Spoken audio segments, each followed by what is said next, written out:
What's going on, everyone? So today I want to showcase some set 2. If you didn't know already, Carabas actually had an update where they were able to put a lot of the set 2 cards on their site and actually code them, and some of them don't work, some of them do. But I'm gonna go ahead and just showcase some gameplay from Carabas here because it's a lot easier to record and get you all some videos out, which hopefully you all will enjoy. And today we're playing some Sabine Yellow with some very, very different modifications from set 2.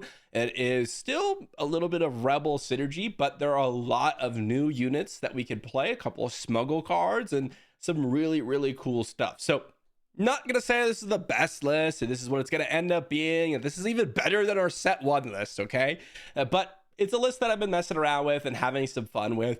There are a few differences, and if you want to pick up any of the cards here, I do have a TCG player link in the description down below that helps me out. But we have Cartel Turncoat as another 1 resource high power space unit, a 2/3. Goes really well with like R2 on turn 1, for example. We have Hotshot DL44 Blaster we can play using Smuggle, which is really powerful, gives another event or upgrade or unit in our resource pile. We have Ketsu Onyo as a 2 resource play. It was really, really good against any sort of pesky shields or experience tokens. You can go ahead and just defeat those if you get into the base, which is really, really nice.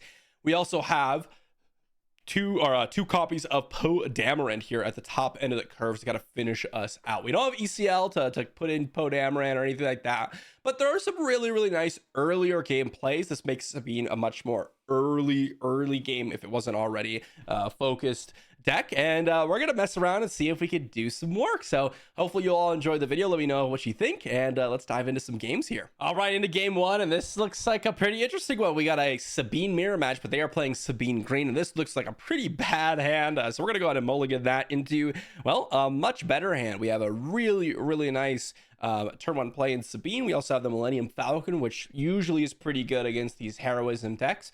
I think we can get rid of the heroic sacrifice here without being too afraid, and I kind of like the red 3 with the Millennium Falcon and Sabine Wren, so I think it's either Poe Dameron or Cartel Turncoat. I think I'm gonna go with the Poe Dameron because I think Cartel Turncoat works really well with red 3. So let's go ahead and get down Sabine Wren, and then let's go ahead and let them do what they want to do. They're going to claim initiative, so I see no reason not to deal damage to either one of us or both of us here. We do have the higher HP base, so the damage to each base actually works in our favor just a little bit. We do have the Millennium Falcon, which looks really, really good here. I am going to go ahead and resource probably the R2. I think I'd rather have the Cartel Turncoat. And depending on what they decide to do here, will kind of determine what we want to do. We can get the Millennium Falcon down. They're going to go red 3. Okay, this looks really nice for us because we're going to go Millennium Falcon and kill off their red 3, which is really, really good for us. So let's go ahead and kill off red 3. And then let's go ahead and hit their base for 3, which is going to do really, really nice wonders for us. They got a Metal Ceremony, so we can just bounce Millennium Falcon back to the hand if we wish to do so. This looks really, really good, though. We have kind of a little bit of a card advantage going here. We have more HP on our base. We have a couple of different options here. Do I want to pay 1 to keep the Millennium Falcon out? I don't think so. I think we can just bounce it back to hand and we can resource one of them. We have a Surprise Strike. We have a Cartel Turncoat plus red 3, which is a nice little double up here. They're going to get in for some damage here. Let's go ahead and play out our red 3, I believe. I think that's the thing we want to go with. We get to go ahead and potentially hit each base. They don't have an ECL for like Steadfast Battalion or anything. So I think what I want to do here is just deal damage to each base here. Let's see what they decide to do. They could have they could ECL like a K2 onto our Sabine Wren, which would be decent for them. Let's just go ahead and hit their base for 3 plus 1 from the Sabine and plus 1 from the red 3. So total 4 damage. There's a A-wing. Let's go ahead and get out Sabine Wren. There's R2. Okay. Let's go ahead and hit their base for 3 or 4 because of red 3. They have a lot of damage out. They have Metal Ceremony. Okay, Metal Ceremony is really good here. They were able to use up all their cards in their hand, and we were not able to. So let's see what they're going to be able to do here. K2SO is a decent draw. So is Fleet Lieutenant. I think we get rid of the Rogue Operative. We can go Fleet Lieutenant hit with Sabine for a total of, well, for 5 damage plus Surprise Strike to finish off the game. If they don't deal with either one of our Sabines, they could have drawn it a Steadfast Battalion, but they would have to, resource something. So they would only have Steadfast Battalion. Because they didn't resource here, we know they don't have Steadfast Battalion. Let's see what they decide to do here. My suggestion would be to go for a red 3. If they don't deal with red 3 immediately, I think we have a lot of different opportunities to win the game. They are going to ECL something out. It's going to be an A-wing. They're probably going to hit our red 3. Okay, that's exactly what they decided to do. Let's go ahead and Fleet Lieutenant the Sabine into their base for 4. And now we have Surprise Strike to finish off the game. Okay, so what was different about this game compared to all the other games? Realistically, we played a Cartel Turncoat, and that was the only thing that was different. And we didn't really do anything different. Like, that was pretty standard Sabine yellow gameplay, I'd say. But I mean, Cartel Turncoat did do some work there. I mean, what would Cartel Turncoat be in that spot without it being Cartel Turncoat? Like maybe some other 4-drop, like a General Dodonna maybe, or something, because I kind of replaced some of the later game cards for earlier game options.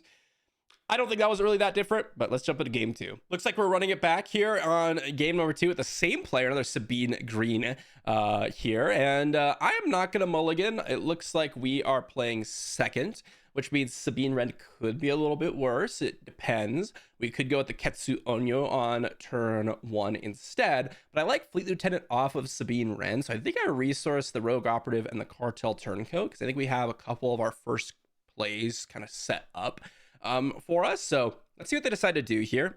Obviously, going into space is something that I would prefer them to do, because if they have their own Sabine Ren or Battlefield Marine or something like that, our Sabine Ren just dies. So I would rather go Ketsu Onyo, because it doesn't just die to Sabine, and that's exactly what I was afraid of. So we're gonna go Ketsu Onyo here to at least not get our Sabine absolutely demolished here without any remorse, which is exactly what they would do. So one of the nice things about having a 3-2 instead of a 2-3 is, well, you could do that, and it doesn't just immediately die to Battlefield Marine. Turn 2 looks a lot weaker because we don't have the Fleet Lieutenant off of, our turn 1 play, so we can't hit for 5, for example, which we could have with our Sabine, and they're not going to deal damage. We're going to go ahead and deal damage. We're going to pass.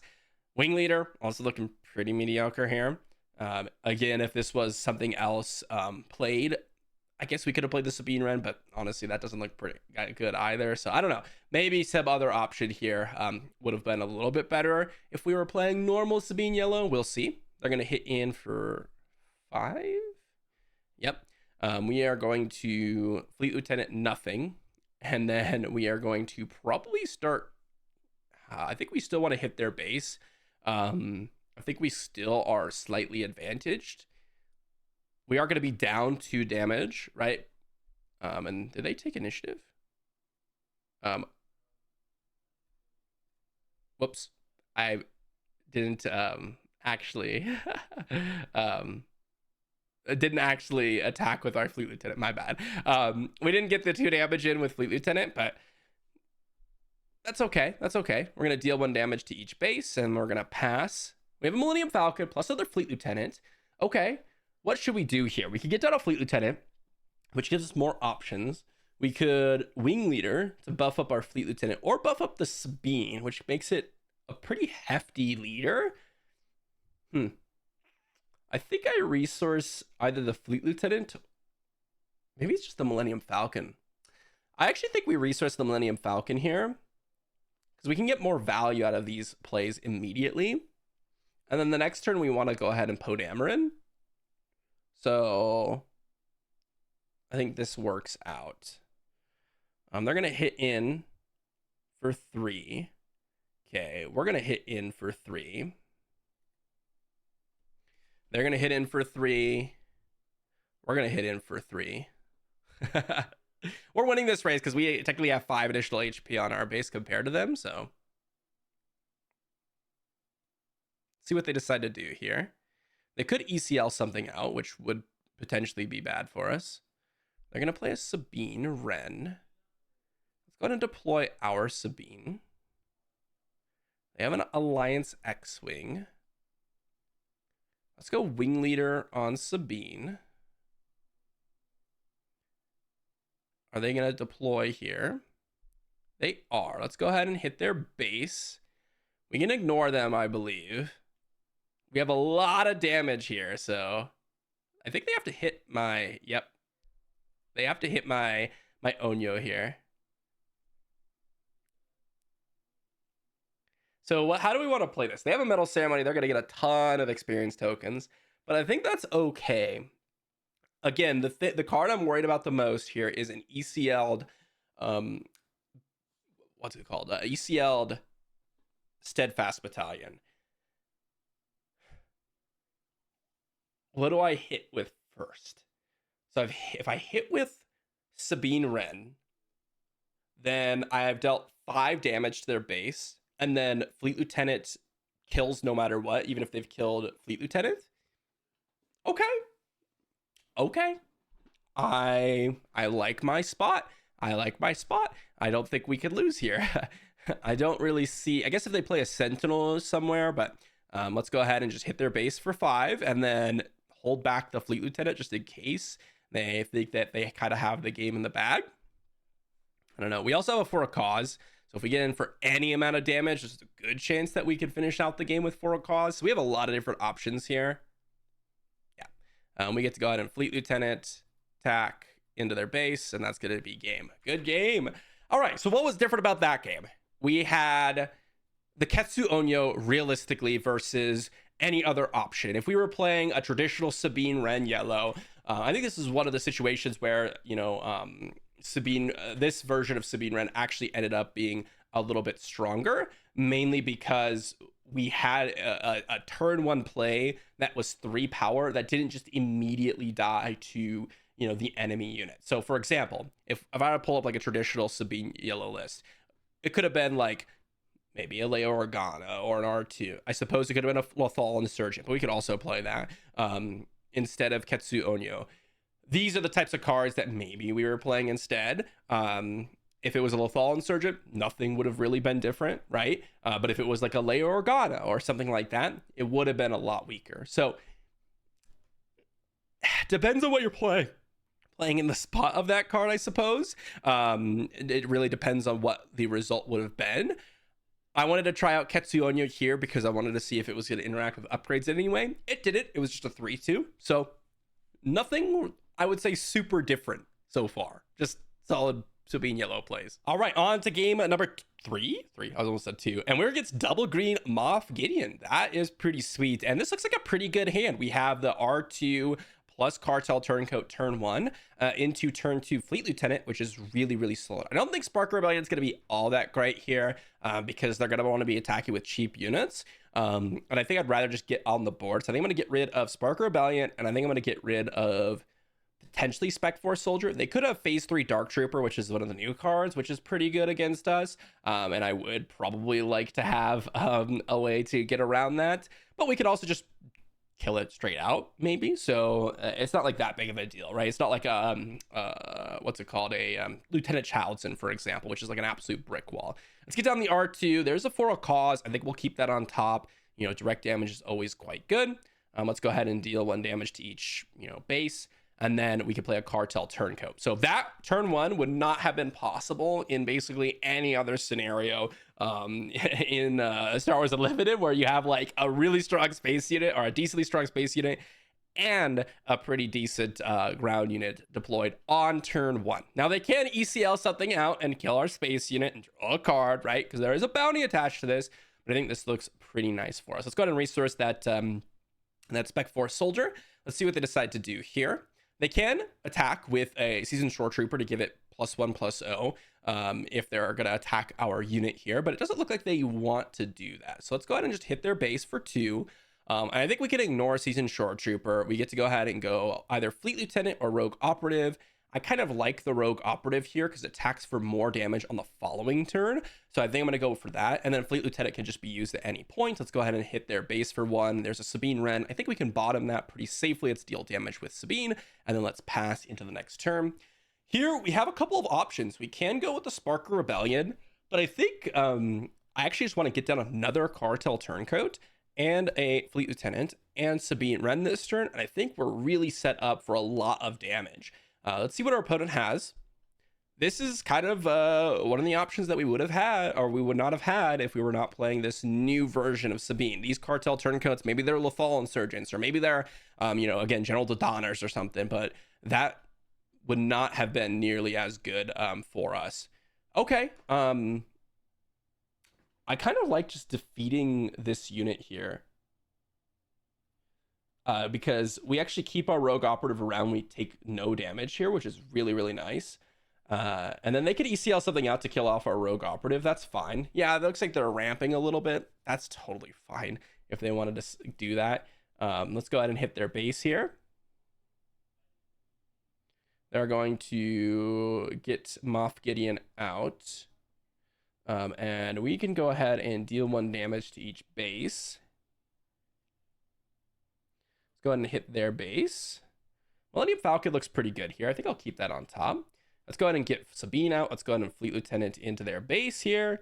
Let's go ahead and play a Cartel Turncoat, and look at that. That was a really powerful turn. I mean, we have put so much power on the board. We have gotten so much additional damage from Cartel Turncoat. Yes, they got to ECL something out. Yes, they're ramping, and they could outpace us here. I was kind of surprised to see what they're deciding to do. Like, I don't think Super Laser Tech, look at that. They were able to trade it by Cartel Turncoat here because of Moff Gideon's leader ability, which is really powerful. But I don't think that the resupplies in the Super Laser Techs are really what you want to be doing with Moff Gideon. At least that's not kind of how I would go about building the deck, but kind of sweet to see it in action. I think that the Outland TIE Vanguard is pretty good, though. There's a Dark Trooper. I did expect a Dark Trooper to be incoming here. We're going to go ahead and just trade off there. Not really much to be done about that. Just try to get as much damage into the base as possible. I could have ignored the... they're going to get some damage in here. Pretty nice. Maybe they kill off Sabine. They do. Let's go ahead and hit their base for 1. Bottom that. Get a Millennium Falcon down. Hit their base for 3. Pass. And... nope, we're not going to pay 1 here. We're just going to return it to our hand. And we're going to put down a red 3 into the resource pile. So I don't see how we could lose now. We have the For a Cause I believe in to finish off the game. I returned the Millennium Falcon just in case, I don't know, they're doing something extremely crazy. To where, they could get down a unit and then they could kill my Millennium Falcon. I could have paid 1, but this gives us more options. Like, we can just play the Millennium Falcon. We can just hit their base for 2, and that's going to be the game. But Cartel Turncoat there was really powerful. We were able to get 2 separate instances of Cartel Turncoat, which ended up getting in for multiple points of damage. Now, remember, we had the R2 on turn 1 and the Cartel Turncoat. You could have done like R2 plus Spec Force in current Star Wars Unlimited, but you couldn't do that space unit, which was really, really relevant. 2-2 just is way worse, right? They could have attacked it with Seasoned Short Trooper. And yes, we could have finished it off with R2 potentially, but then we would have missed out on so much additional damage. And yeah, that worked out really, really nicely. Cartel Turncoat there was pretty good. So not bad so far, not bad. All right, on to game number 5 now. we're against Han Blue, which is a pretty sweet one. We got Security Complex going on, maybe some shield synergies from the name set. This hand's garbage. We have like no turn 1 play. We have I guess we have Spark or Rebellion, but I really want to be putting on a little bit more pressure than that. I suppose if there was one deck to keep this hand against, it would be against Han, because we might be able to disrupt their turn 1 shenanigans, but we also have just Wing Leader with no targets on our turn 2 play. We have Millennium Falcon, but then that makes Wing Leader again worse. I think we can mulligan this for a better hand. This is a lot better. We have the Hotshot Blaster as a smuggle card potentially. We can get down an A-Wing on our turn 1 to potentially get some value there into a red 3. all of that looks pretty good. I think we resource the Sabine Wren and the Blaster. Blaster is just an easy option. I'm not sure how we go ahead and smuggle this one out, to be honest. I'm not sure what the mechanics of that look like, but they're gonna go ahead and C3PO. Looks like they're gonna name a number here, and let's see if they go ahead and get a card. Curious. They're gonna choose a number. Okay, well, they didn't actually choose a number. They just drew a card, I suppose. Usually you're supposed to choose a number. I don't know if it works. I actually have not seen C3PO too much in terms of playing it myself. So we'll just trust that they named the proper number and then drew C3PO. I don't know. I don't even know if Carabas prevents you from, drawing. I actually don't know. But we'll just say they named 3 and drew a make an opening. Let's go ahead and deal damage to each base, and then let's pass. Got a Rogue Operative, got another Red 3. We could go A-Wing R2. We could go Red 3. I think I'd rather go Red 3. I think I'm going to get rid of this Rogue Operative here. See what they decide to do here. Of course, if they go Millennium Falcon, it looks awful. Awful. They're going to hit our base. Okay. For 1. See what they hit. They did not draw a card, so it looks like they are not cheating if you can. I don't even know if you can cheat on Carabas. We'll see, I guess, later on. The smuggle card looks really good. Ooh, that's a pretty bad one for us to see. That's a restore tour over there. That is brutal. Giving it a shield too would look pretty nice for them. Let's go ahead and deal damage to each base. Let's go ahead and pass. There's a surprise strike. There is an A-Wing. Lots of different options here. I'm trying to figure out what the best time to use this Spark Rebellion, if we even decide to use it at all. And I think our best chance is to use it on a turn that's going to be really impactful, that maybe like a Vigilance comes down, or maybe like a Han turn. So I think I'll just save it for when they try to go for Han actions. Because if they do, then I think we can get them pretty good here. I think we resource the Sabine Wren or the R2. And I think Sabine Wren's a little bit less useful here, because I can go A-Wing Spark Rebellion. Okay, they're going to go waylay my Red 3, I imagine. Just replay the Red 3. They're just saving a little bit of HP here. Makes sense. They have 1 resource. Let's go ahead and just hit in for some damage. Let's see what our opponent chooses. See if they draw an additional card. Remember, they have a make an opening here. They had a Fleet Lieutenant. Okay, we hit in for 4 damage. We get to go ahead and deal 1 damage to each base. I imagine they're going to take initiative here. So I could try to go for their Yoda. We have an R2 here. I think we just go in for their base here. And then let's see what ends up happening. We have a hotshot blaster here, and we could potentially kill Yoda with 1 swing. I'm gonna go and resource this other one here, of course. They could go with their Han turn this turn, so Spark Rebellion could look pretty nice. I'm tempted to just go hotshot deal 44 blaster on like an A-Wing here and just get in for a ton of damage. Remember, this gives a +2/+0 permanently, so now is like the turn that you really want to use it. So we can also go Spark Rebellion or Surprise Strike. And technically, let's say we were to play this, that's going to be 4, 5, 6 damage. Plus, if we go Surprise Strike, that's 3, 6. Technically, they would just die between those two if they had nothing. If we played it on the A-Wing and Sabine, and then Red 3 didn't get interacted with or anything like that. They're going to go ahead and hit in for some damage, it looks like. I'm curious what they're going to hit. They're going to hit their Sabine Wren. Okay. I would like to smuggle out this card, and I think I'm going to smuggle it out onto Sabine and hit their base. Very nice. Look at that. Look how powerful the DL44 blaster is. That's one of those cards where I'm like, dang, that is a insane card. So they're just dead here. They could get a resource in, right? But we hit for, let's see, 1, 2, 3, 4, 5, 6, 7. I suppose they're not actually dead. We could spark Rebellion. I think I'd rather just go ahead and I don't know what they could play here. That's really, maybe it's a Vigilance. Ooh, maybe we do have to go ahead and go for the Spark Rebellion, because let's say we go Surprise Strike and they play Vigilance. Let's see what happens here. So we hit in for 2, 3, 7. So they're at 24. They play Vigilance. They defeat Red 3 probably, or maybe Sabine Ren. They defeat Sabine Ren. They heal 5. They're at 19. Probably Red 3 actually, because then they can deploy Han and kill my Sabine. And then they're at 19. We go DL44 Blaster. We don't finish them off. I think we actually go for Spark Rebellion and see what they have here. They have Takedown, Obi-Wan. So we could go get rid of Luke here so that they can't play Luke, I suppose. This makes it so that they can't defeat a unit. Because they could go Han, attack my Sabine Ren, which would be pretty brutal. Let's go ahead and go with Red 3 attack. So now they have to maybe play an Obi-Wan. Kind of curious what they're going to decide to do here. So technically we have lethal on board. Of course, they're not going to be, we're not going to get killed here.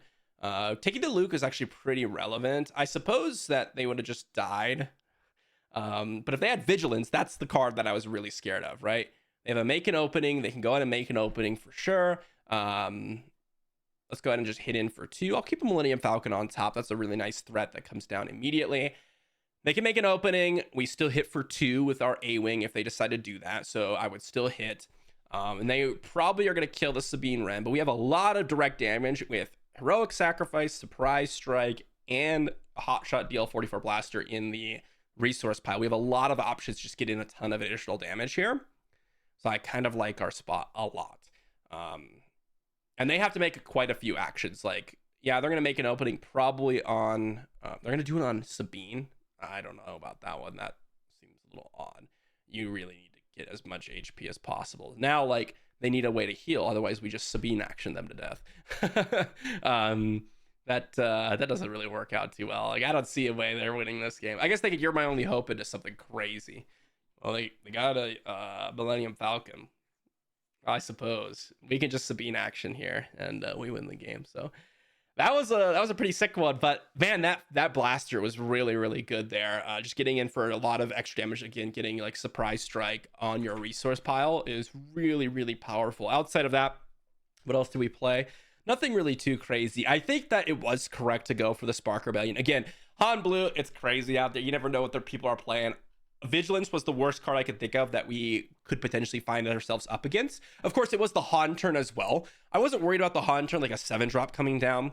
But because I did Spark Rebellion and they didn't have Vigilance, it was nice to take out the 7-drop like Luke Skywalker. I could have taken the Obi-Wan out, but we had already gotten our damage from the ground except for R2. So I would have preferred if they went Obi-Wan. That's totally fine. We just get in the space units and then we come in the following turn and get in a lot of damage in. I really didn't think that there was anything that they could do after we saw their hand. So pretty nice. And let's go in for one final game here. Here we go. And we're against Kylo Ren Green. This is a deck that I've been trying to build recently, but some of the cards don't work properly, at least the ones that I was trying to use on Carabas. So we're going to keep this hand. This is a pretty nice one. We have the A-Wing into either Red 3, Wing Leader, or Millennium Falcon, all of which are very strong in this matchup.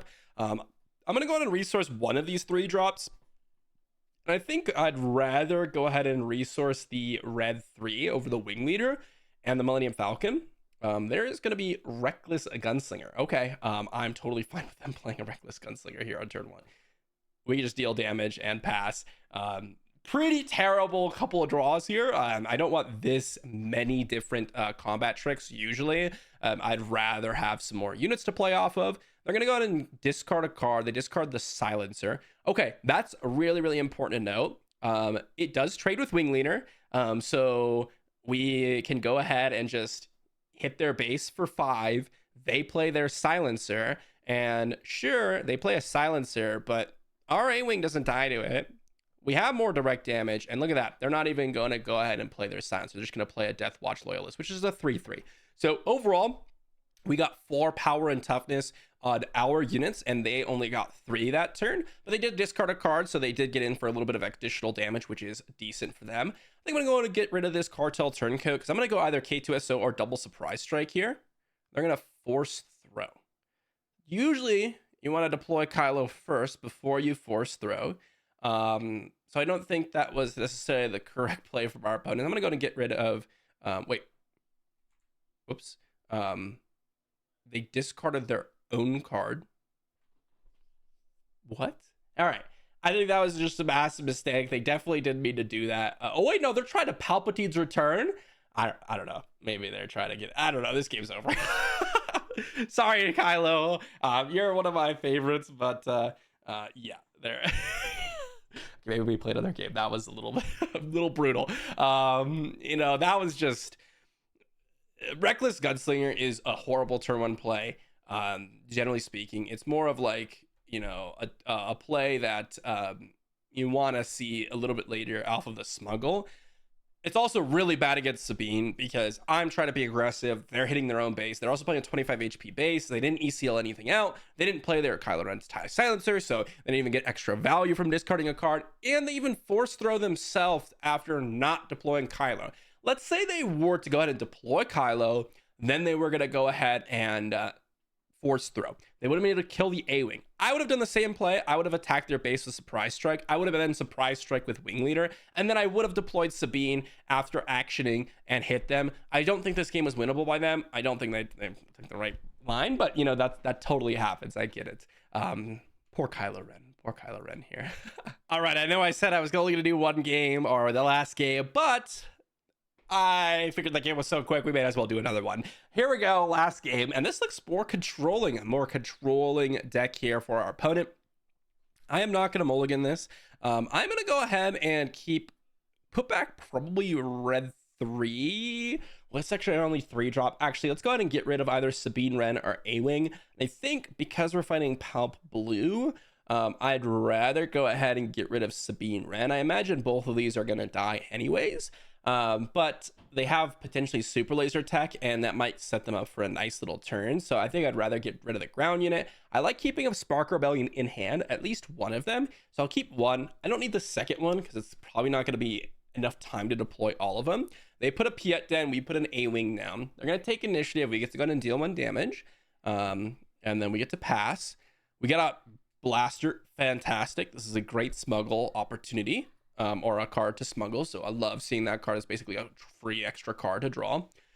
They could play a 3-drop here. Admiral Piet doesn't really do anything until a lot later on in the game, but we get to go red 3 here and then just attack in with A-Wing, which looks amazing. So very, very solid, you know, kind of 1-2 here. We drew the 3rd Spark Rebellion, which normally isn't like amazing, but we have a couple other cards in hand. We can use our resources for sure. Next turn we can go Spark Rebellion, Surprise Strike, or double Spark Rebellion if we wish to do so. They're going to attack in with Piet. We're going to go ahead and ping us both, and then we're going to pass. Here we drew a Fleet Lieutenant. Great. I think that's going to be pretty good here. The question is, do I want to go ahead and go Spark Rebellion this turn? And I think the answer is probably. So I think I get rid of either Spec Force Soldier or the other Spark Rebellion. I want to keep Fleet Lieutenant in hand. I think here I get rid of the other the Spec Force Soldier because I'm going to go 2-drop here into 2-drop into, oh, things might have changed here. Let's go to deal 1 damage to each base here. And let's see what they decide to do because they decided to go ahead and deal some damage. I think I'd rather actually get another threat on the board here. I changed my mind. I have changed my mind. Let's go ahead and deal 3 damage and go put a Fleet Lieutenant into play. Spec Force Soldier would have been a little bit better on this board than the Spark Rebellion because they went in with a takedown. But this looks pretty good as well. Now we could go potentially 2-drop, 2-drop, 1-drop. I think we get rid of the Green Squadron A-Wing in this spot. Let's see what our opponent actually has here. They could have an Overwhelming Barrage, which would be decent. We could still get in for some damage. They might just trade off with Fleet Lieutenant. Now we get to go Spark Rebellion. Okay, fantastic. Let's see what they've got. They kind of have nothing. Okay. Yeah, let's just get rid of get rid of the Star Destroyer? Probably. because that's the only thing they can really play next turn. I'm not afraid of anything that they have at the current moment. Do I put Surprise Strike R2 down, or do I just go with the Hot Shot Blaster? I think in this spot, we go with the Hot Shot Blaster. Why? Because it saves us as an action, and it stays on Sabine Wren for additional damage the following turn. And we know they have nothing. We know they have nothing here. So they have to draw something pretty crazy next turn. Like, they're going to be on 6 resources. What can they draw? I don't think they can really draw anything out of this. Like, I guess they could draw Vigilance, which would be pretty nice on the A-Wing, but then we have a Surprise Strike and a Red 3 to follow up. I mean, we have a lot of different options here. I think I resource an R2. I could go with another Spark Rebellion, but I don't think that's really necessary. Of course, we just kill them straight up if we have the Surprise Strike. So this DL44 Blaster, what does this do? It's a 3 resource. We hit in for 2. If we get another hit in, it's essentially hitting in for 4 different points of damage for just 1 more resource than a Surprise Strike, which is really, really cool. So yeah, this Blaster is just amazing in Sabine Yellow, which, I mean, I think a lot of us kind of determined that that would be the case, but this, it showed its promise every single game that we ended up playing it. And okay, they're just dead. We just Surprise Strike and defeat them. All right, sweet. Pretty standard Sabine Yellow gameplay, I suppose. That Blaster does some major work. It saves actions, kind of like Surprise Strike. But the nice thing about that is, if you compare it to like Surprise Strike, for example, Surprise Strike, it's a card in your hand versus in your resource pile. So that's one thing about the Blaster that's really, really nice, right? It essentially draws you an additional card. 2, it stays on the unit. So if you are able to get in multiple attacks, it starts to be more valuable than Surprise Strike. And then 3, even if you, let's say, didn't have a threat on the battlefield, because it's in your resource pile, you probably are able to save another unit. So not only is it just like a drawing additional card, but it prevents you from being in these awkward scenarios where you only have the unit or a trick in hand and not a unit. This allows you to keep additional units, which is really, really important in those scenarios, especially when, let's say, you have no unit to play Surprise Strike on, you waste your resources. And to be honest, guys, this Sabine Yellow looks pretty good. I don't know if we'll see this specific list here or whatever. I mean, there's a bunch of cards to come, but one thing I think for sure, the Blaster is a really, really powerful card. The second thing I would like to say is Cartel Turncoat looks really, really powerful in the more aggressive decks. It just kind of fills in the curve, and unlike a 2-3 on the ground, in space, it ends up being actually a powerful threat that you really need to deal with. And then the third thing is, I think Poe Dameron's actually good as a game closer in a lot of scenarios. It's just that we never really saw him come to pass because the game was ended before that turn basically every single time. I mean, if you look at that last game, let's say we had Poe Dameron in our hand. We would have not even played him because we would have gone with the same plan. It was just direct damage to our opponent's face, and we just defeated him that turn. So thanks for watching, everyone. Hopefully you enjoyed the Sabine Yellow gameplay here. Let me know what you think in the comment section down below. Of course, some of these cards I'm just testing for fun. Like, I think Lothal Insurgent might be better than Ketsuonyo, depending on the meta. Ketsuonyo might be a little bit better because you defeat some upgrades. All this changes. Of course, sideboard I haven't even messed around with because that's a whole nother ball game with all the meta being kind of unknown in the open format. Well, the sideboard doesn't really work too well. But anyways, let me know what you think in the comment section down below, and I'll see you all for the next one.